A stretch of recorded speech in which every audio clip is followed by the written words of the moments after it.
Yes. Yeah, now can you hear me? Yes, sir. Yeah. All right. So this is the antinomy. The antinomy is our inevitably not knowing the full picture. Not knowing the full picture is because totality is a line and it is moving.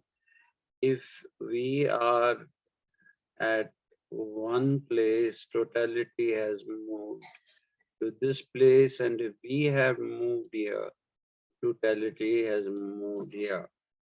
And I told you the answer that Hegel had for this particular problem was that he created totality as a circularity.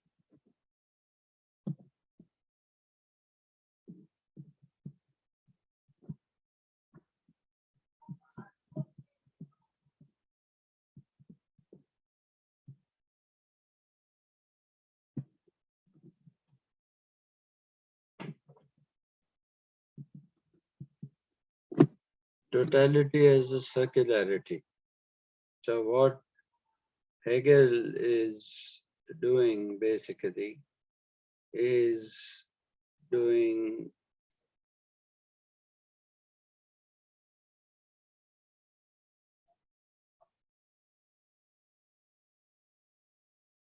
this as a totality.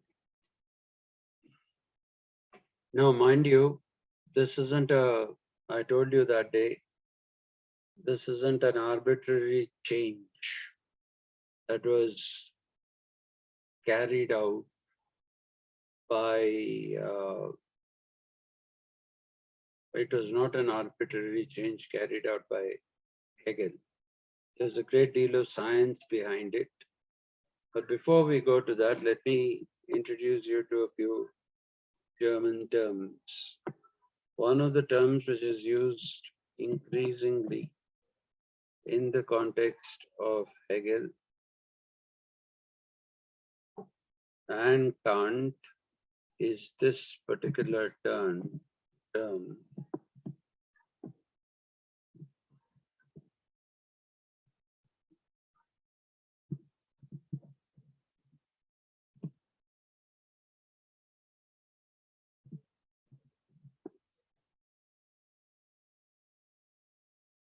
This is Entoy Serung. Okay. What exactly do we mean by Entoy Serung? Sham, I thought you were a German scholar. No idea, sir. No idea. Well, Enttäuschung is disappointment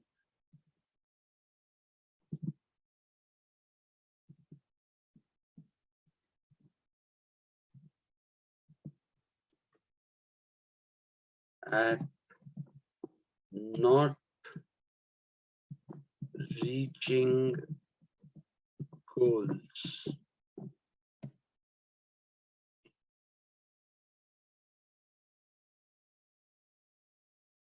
That's Enttäuschung. Okay, and another word that is used, which is very similar, is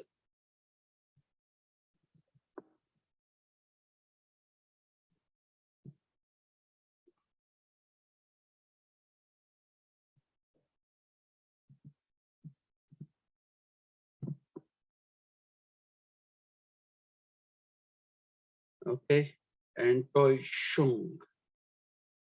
This is pronounced more as Enttäu, actually Shung. It's neither Shung nor is it Shung. It's pronounced in between as Enttäuschung. Now, what is Enttäuschung? Enttäuschung is, oh God.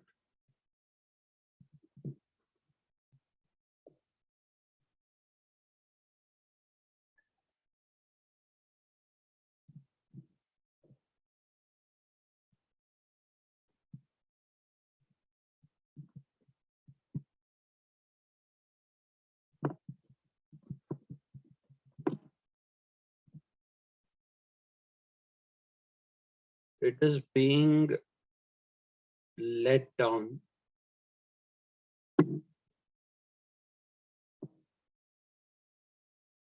unfulfilled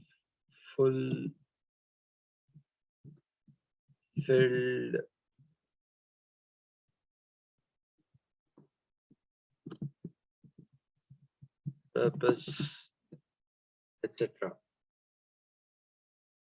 These are things that Hegel talks about when he's talking about Enttäuschung or when he's talking about Enttäuschung.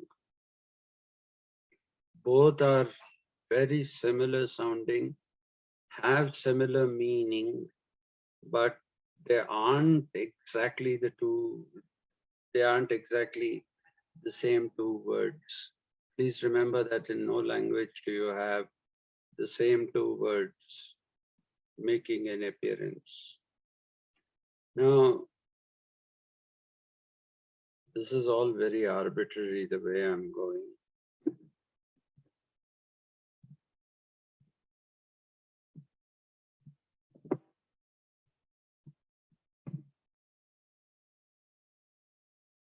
For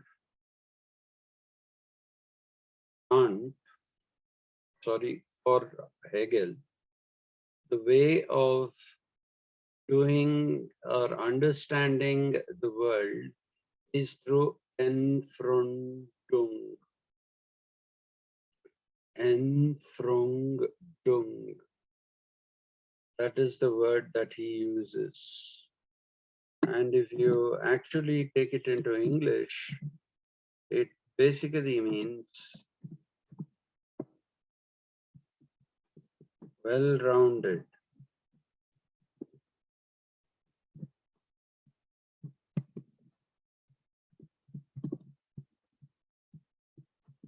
Conceptually.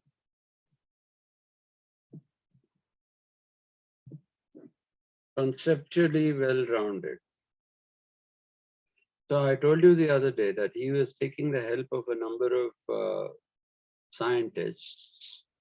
He takes a number of help of people who are saying that the world is not a straight thing.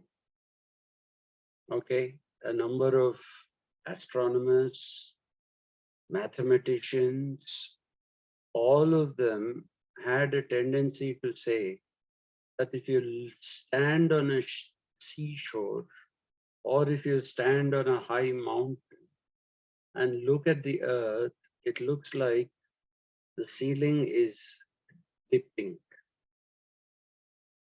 It looks like the ceiling is dipping, right? Which essentially means that the earth is not straight. If it is straight, however far you see, it has to appear like this. However far you see, it has to appear like this. It cannot appear like this, which is what it appears to us, like this. Okay, so curvature is supposed to be what makes the world complete. Curvature of the world. And therefore,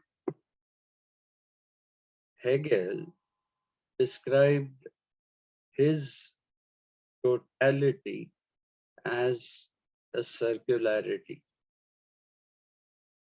That is what you need to understand. He was trying to say the world is not made of straight lines. You pursue straight lines, then you're pursuing infinity. You're not pursuing the end of the world. And for Hegel, the world has an end.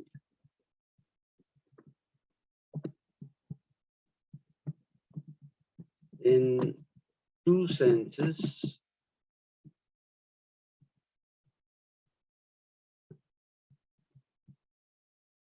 One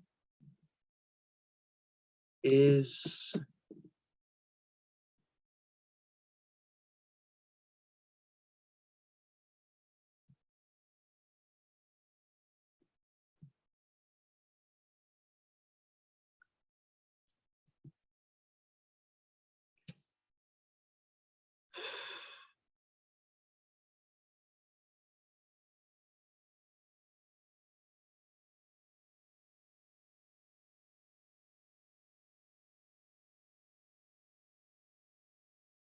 Come on.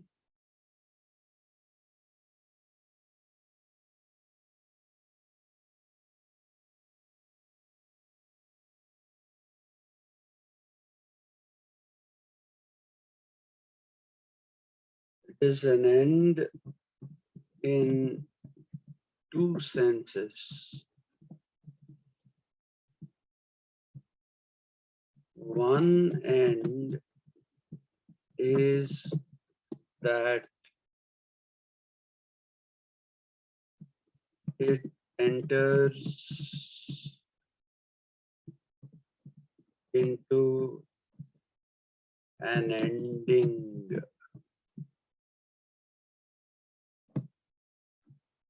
Then what happened to that? Oh, wonderful.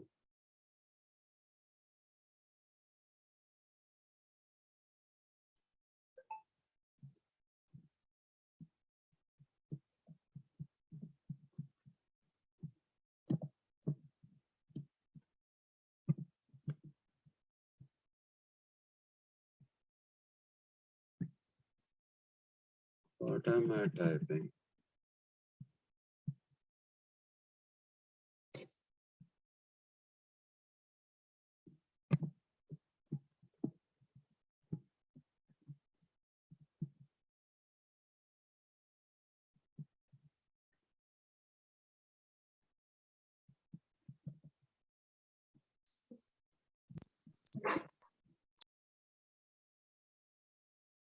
Two.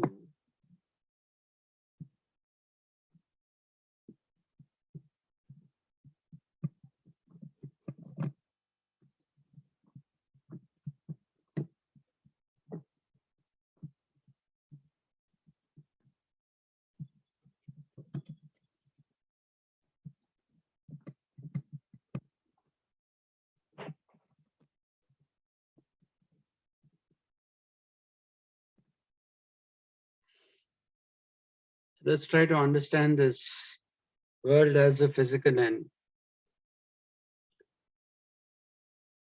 How many of you listen to Hindustani classical music?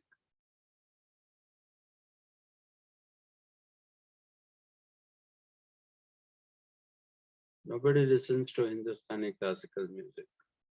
Okay. How many of you listen to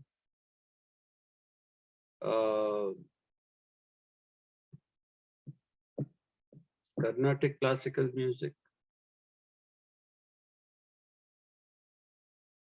Nobody does. Vishnupriya does. Vishnupriya, do you understand movement in Carnatic music?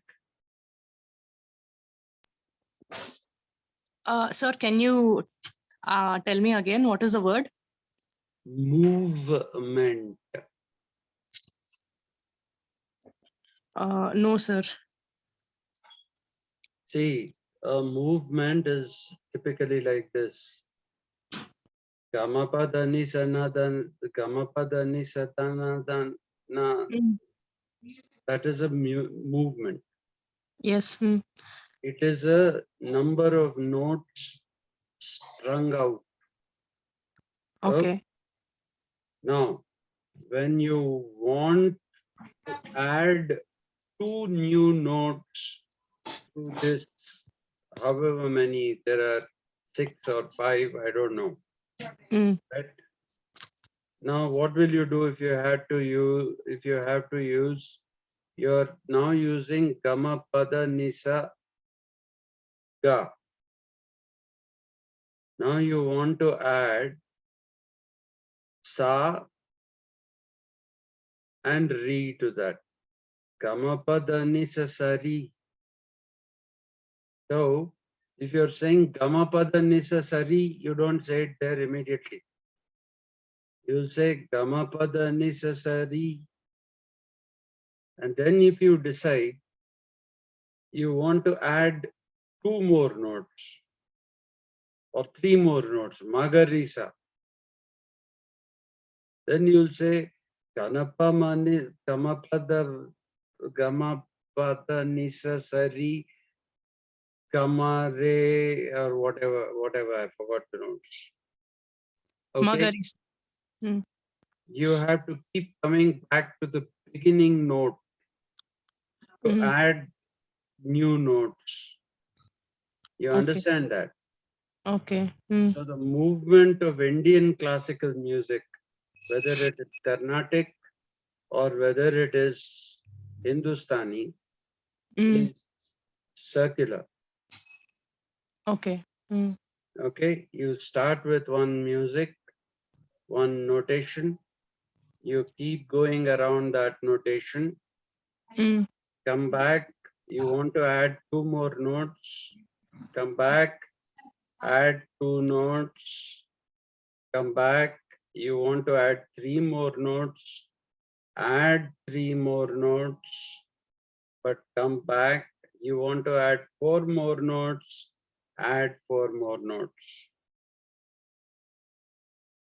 So the process of completion is something that is never done in a straight line by simply going and say Gama pada nisa sari. No. Gama pada nisa sari. Then you have to again go to Garisa. Gama pada nisa sari. Garisa. Sa. Samapada nisa. You have to say sa and again say samapada. You have to start again. So you see, that is because it is a circularity. The worldview is circularity. And that is why the Shruti box, at one time people used to play it. Mm. Now nobody plays it. It's only a box. That never stops once the concert begins. Yes. Yes. It has to stop only once the concert ends, Mm. never in the middle. Mm. That is because silences are not tolerated in the totality.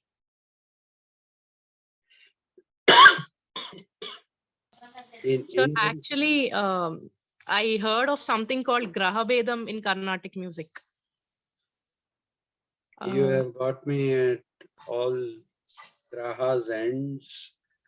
I am not a very accomplished Carnatic music scholar. Okay. Somehow, what you say also it resonates. Even this one resonates. Even this one resonates. Yeah, Okay. Grahabedam is like one raga changes its swaras on a higher shruti, so it doesn't end. It keeps on going. Right. I didn't know it was called Grahabedam. Yes, I know that. I've heard of that. If Okay. you want to take it to a higher this thing, then you have to start at the beginning and start taking it to a higher scale. Yeah. Yes. I understand that. I know that. Okay. So that is how it works. That is how totality works. So what Hegel says is knowledge of totality is possible because we have basically entered into a circularity. Once you are inside a circle, you can see everything. There is no unending line. So what Hegel is saying, therefore, is knowledge has an end. That is point number one. I mean, the world has an end. That's point number one. It's not an endless thing that is going on and on. Any of you who are film buffs might have seen a film called Event Horizon. Event Horizon is a spaceship that is lost for years and comes back again to where it was lost. exactly to the point where it was lost. Okay, so that is also exploring the same this thing. And if you see the first movie in the 1960s, the world of apes, the war of the apes. I don't know, apes. Yeah, that movie has a similar theme. So what I'm trying to tell you is Hegel says that there is no antinomy anymore. You don't move till here and you don't know what is here because this has now become this. So you're moving within the circle. And by moving within the circle, you know what is happening. Here he is also saying the circle gets completed once the purpose of history is realized and understood. There are two things to this. The purpose of history is realized and is understood.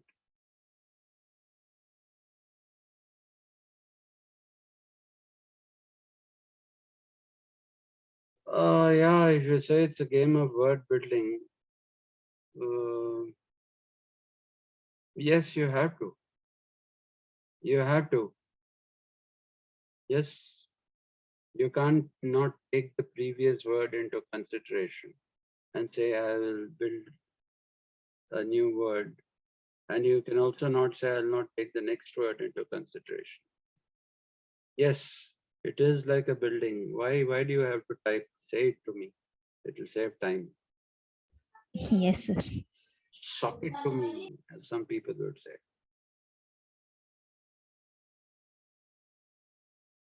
What is antinomy in simple words? Antinomy is nothing but a contradiction that does not have a resolution. That is the simplest explanation you can give. What is the contradiction? I want full knowledge. I am here. I think I have full knowledge, but the world has moved till here. So I moved till here. Then the world has moved till here while I'm still here. So that is the antinomy. It's a contradiction that can never be solved. So Kant basically said we cannot have the full view of the world. We cannot have full knowledge of the world. That's what Kant said. And we'll do one thing, we'll end here because I saw some of my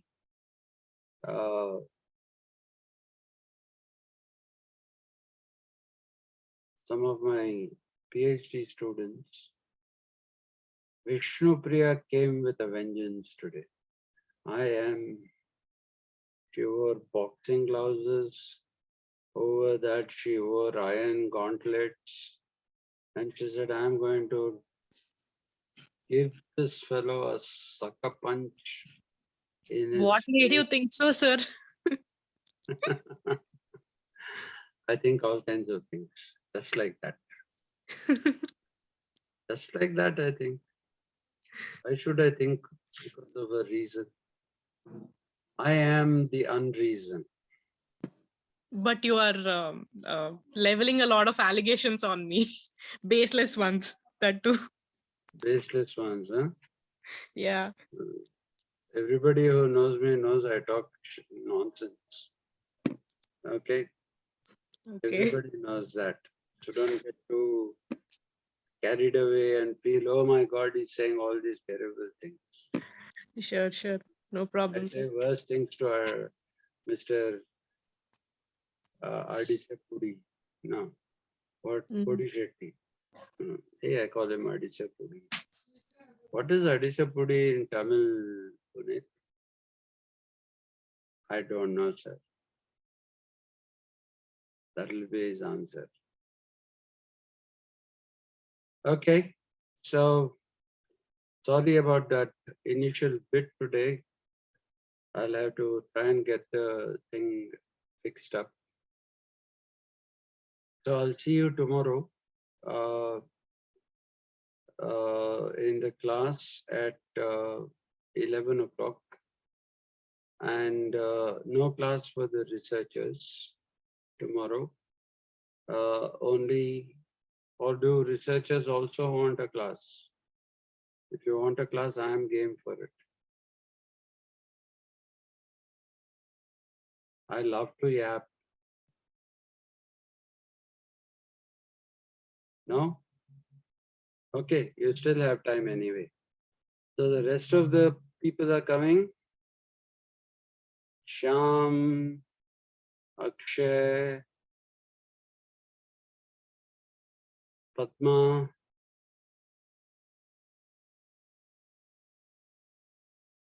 You have left already. Good. No, sir. We'll join 11 o'clock tomorrow. Yeah. Okay, sure. Thank you. Yes, sir. Thank you. See you at 11. Yes, sir. Thank you, sir. Yeah.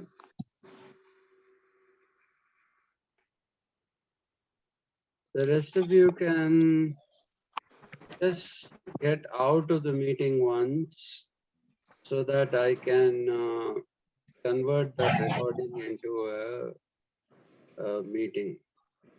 Just for a minute if you step out.